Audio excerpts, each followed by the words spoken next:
Hi, it's me again, Marlon. Today, I'll be teaching you the special movement in chess called castling and pasan, check, checkmate, and stalemate. Let's make this fast.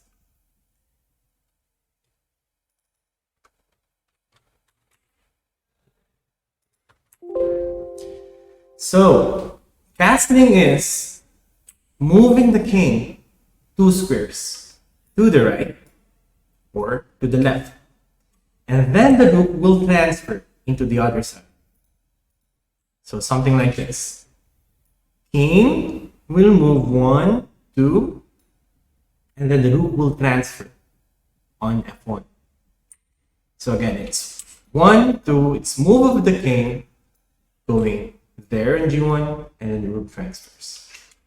That is called short castling because it's 2 squares apart. But what about these 3 squares apart? This is what we call long castling. How does it work? Again, 1, 2, move the king, and the rook will transfer to D1. So again, king goes on C1, the rook goes on D1. Easy, right? So on the real board, you have to castle in one move. You will not move the rook going to D1 and then transfer the king afterwards. It's gonna be a mistake. The castling is a king move. So if you want to castle, you have to move the king first, then the rook. Next.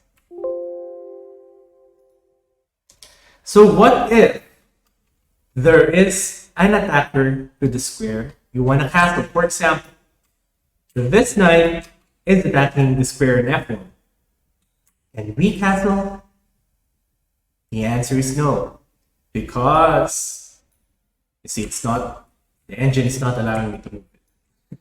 Because the knight is attacking where the rook is landed. That is not allowed in the game.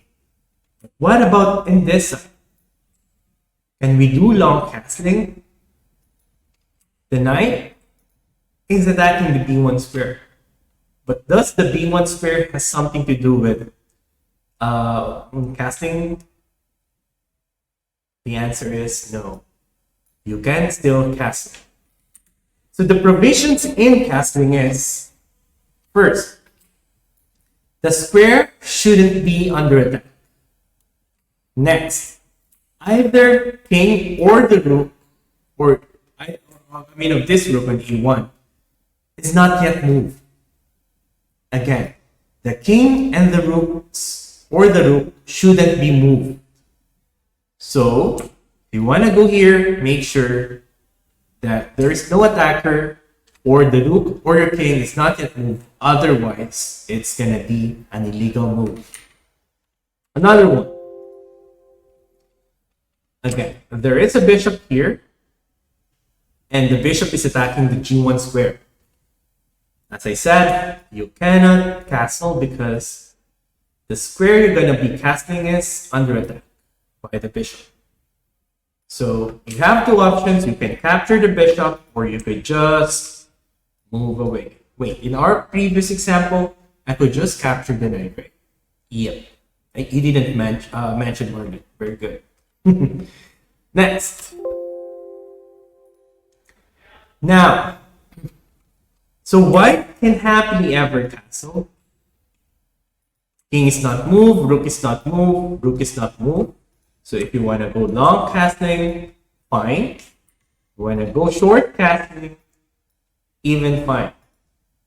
But what about for black? Here, black cannot castle on the long side because bishop is attacking C8 and this bishop is attacking the D8 square. So if he castles here, see, king should be on C8, but C8 is under attack by this bishop. So he cannot do long castling. The only option he has is go for short castle. Oops, it's white's move. So for example, let's move like this. Okay, for example, if white castle long, and then black can just short castle. Okay, now, what about if the king is under attack? This is what we call check.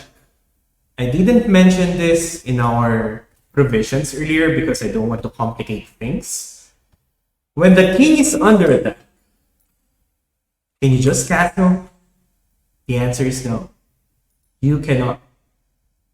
So if a king is under attack, you have options. You can move away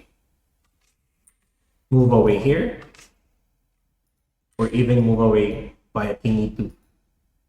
But if you move your king, for example, okay, I'm going d1, and then black castles, and then you decided to play c3, and then he go, for example, something like this.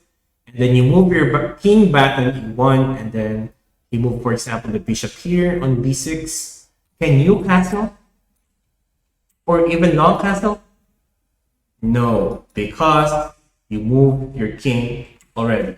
Let me check. Nah, even the engine is not allowing me here. Amazing. So in this position, when the king is under attack, it's either you move your king, but again, moving the king will not allow you to castle anymore. So another option you have is to block the check. You can block by playing c3. There are three methods of stopping the check. Moving away, blocking, and attacking the attacker, which is not applicable for them. So here c3 is the best move. And after c3, for example, black castle, then you can also go for castling. Want a long? Sure. Want it short? Sure. No problem with castling. Just remember, 2 squares in one move. Another one. What's the next? Oh, this is what we call en passant. It's a French saying called that's translating to the passing. Okay, let's make it here. En passant only happen in the 3rd and 6th rank. So for example, again, as we know, pawn can move 2 squares if he is from the starting rank. But what about if there's a pawn already? d4. Because if you move the pawn on c3, then he can capture. Correct? So you're like, yeah, you know what? I'm just going to jump into 2 squares. But the en passant rule is the black pawn here on d4 can capture, steal your pawn. Again, if you move 2 squares with the pawn here, then he can en passant. But it's optional. I mean, it's not mandatory. He can or he may not. For example, if he en passant, he captures the pawn on c4, and then the pawn stands on c3. Or he could just ignore and just move the pawn on b3. It's also no problem. It's not mandatory. So what about here? Okay, let's pretend that it happens here. So what about if black does the same? He don't want to be captured on c6, because if you go here, white pawn can capture. So he's like, I'm just gonna jump into f5. But again, it happens in the 3rd and 6th rank we're in. Pawn can capture. Capture the pawn on f5 and stand on c6. Because he has to pass on this on this rank. Another one. Okay, here, the best move for white is just to play a4, right? Just e4.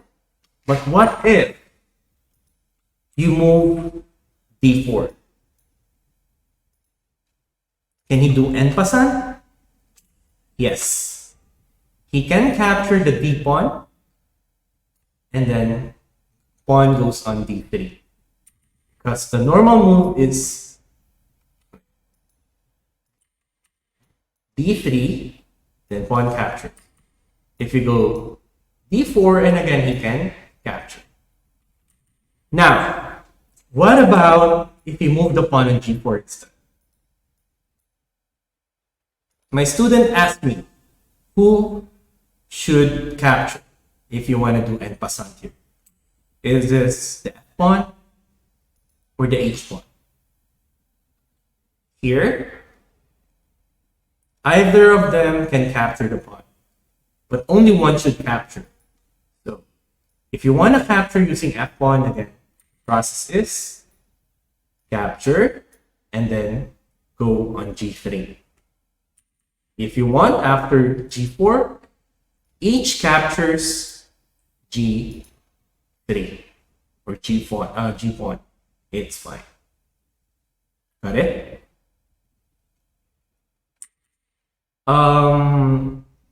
You just always have to remember, I forgot to mention that, for example, if en passant happens, you have to make a decision. Will you capture, will you not? Because, for example, you make a move here.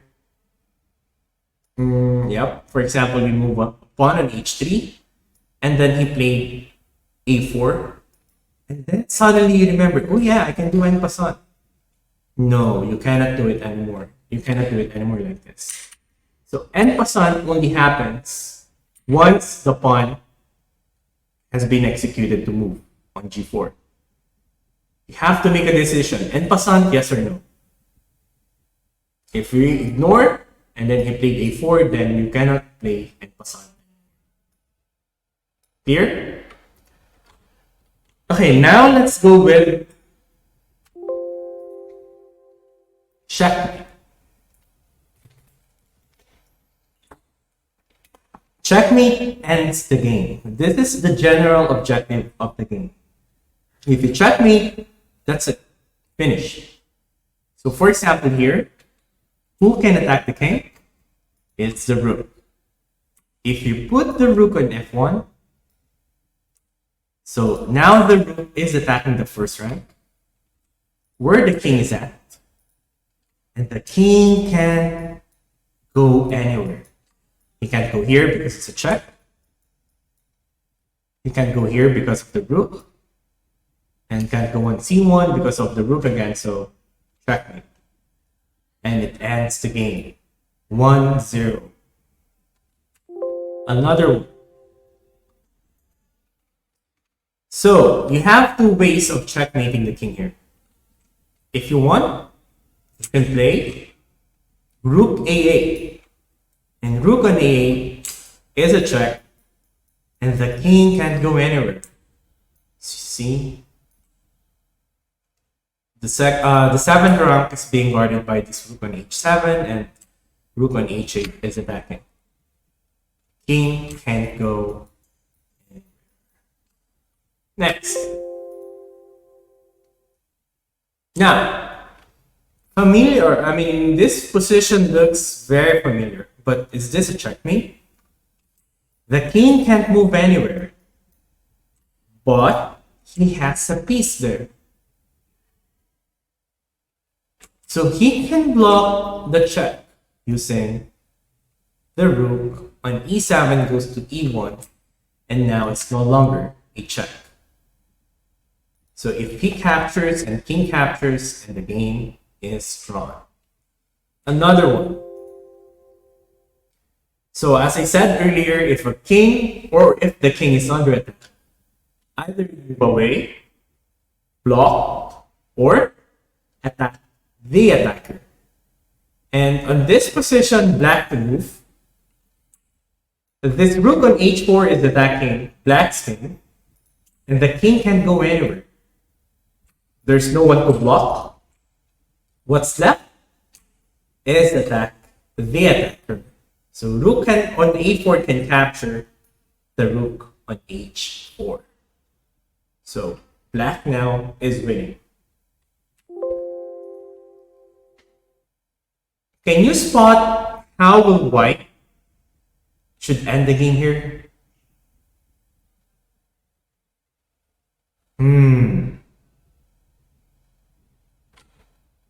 Okay. If you move the queen into g6, then this is what we call stalemate or stalemate. The king can't move anywhere, but the king is not under check. And this is a draw. Draw means nobody wins. Half point for each. But if you find this queen g7 move, this ends the game. Why? The king cannot capture because it's protected. Not by him. By this. Yep. By this king. Can't go here because the queen is attacking those squares. So this is what we call checkmate. Now, this is a little bit harder. And white should checkmate the black king. If you want, you can pause this video and you can solve it at home. I suggest that you use a chessboard so you can, move the pieces and analyze. Okay. So let me check. Okay, the answer here is definitely queen c5 check. There's a lot of check. This is a check. a7, a5. We also have e7. We also have c3, c1. We also have rook on f7. Even rook on c2 is a check. But you have to select the best check. Here, queen c5 check. If we block using the rook on c6, then rook on f7, and the king now can't go near to the rook to protect him. He can go down on d1, not d1, d8, c8, or d8. I'm sorry. If the king goes on d8, you have to be careful. Why? If you capture this rook on c6, then again, the king can't move anywhere or go anywhere, and it's not under a check or not under attack. So this is a draw. So what's the best move then? The best move here is to play queen a7 check. The king cannot capture because it's protected by the rook. Can go here on a8 because queen is attacking. The only square he can go is c8. So if king c8, and now you already have several methods of checkmating here. I think if you want to play f8, checkmate, yes. If you want to play queen a8, it's also a checkmate because the king, it's like a ladder checkmate. If you want to take a little bit longer, so you can check. And then the king can go here, can capture, can go here, just king d8, and then checkmate on d7. That's the longer way. I suggest on this position, queen a7, and then king c8. Or even queen and the game immediately. Another one. Okay, I spoke about stalemate. So this is an example of stalemate wherein the king can't move anywhere. And he's not under a check. This is a stalemate. Okay, here, black's move. Again, it's a stalemate. Can't go here, can't go there, here and here because of the pawn attacking. So we have stalemate.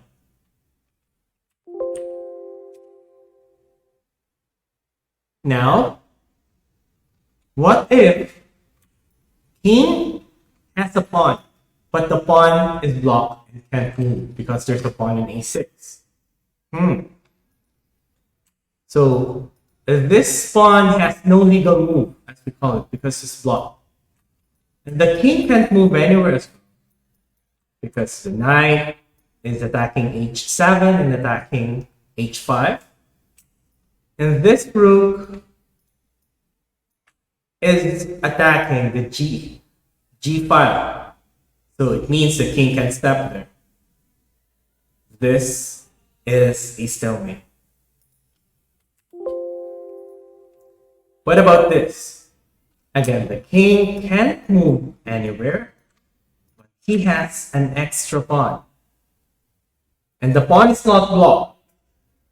Is this a stalemate? No, because he can still move the pawn. Sorry, he can move the pawn here on e5. Okay, let me just show you a very quick game. No, not this.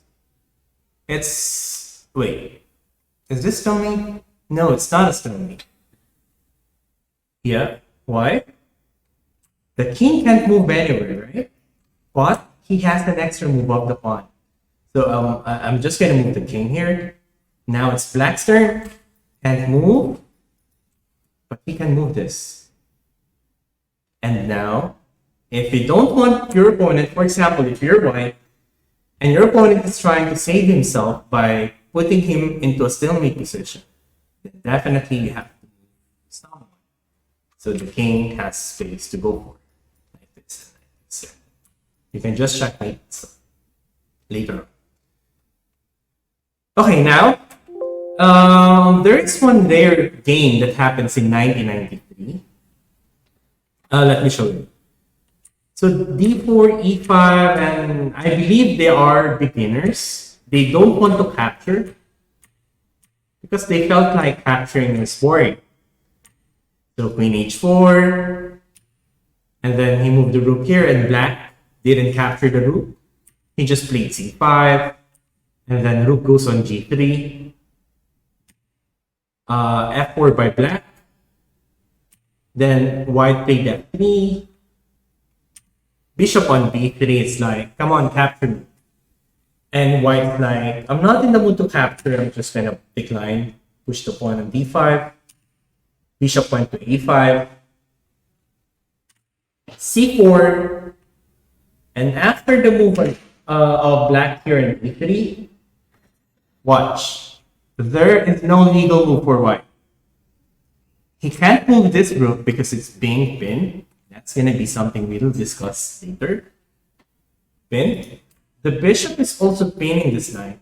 So it can't move because if otherwise it's going to be a check. The bishop is blocked. Can't move anywhere. Bishop is blocked. The queen is locked. Stay at home. Stay safe. The knight is blocked by the pawns. Can't move out, and this rook is also quarantined. Stay at home. So, what about the king? Can't go here.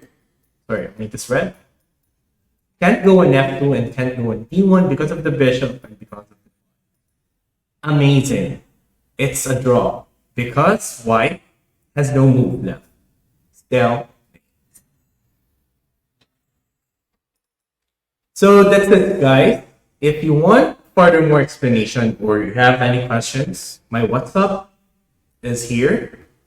Just send me a question and then I'm more than willing to answer. For now, bye guys. Take care.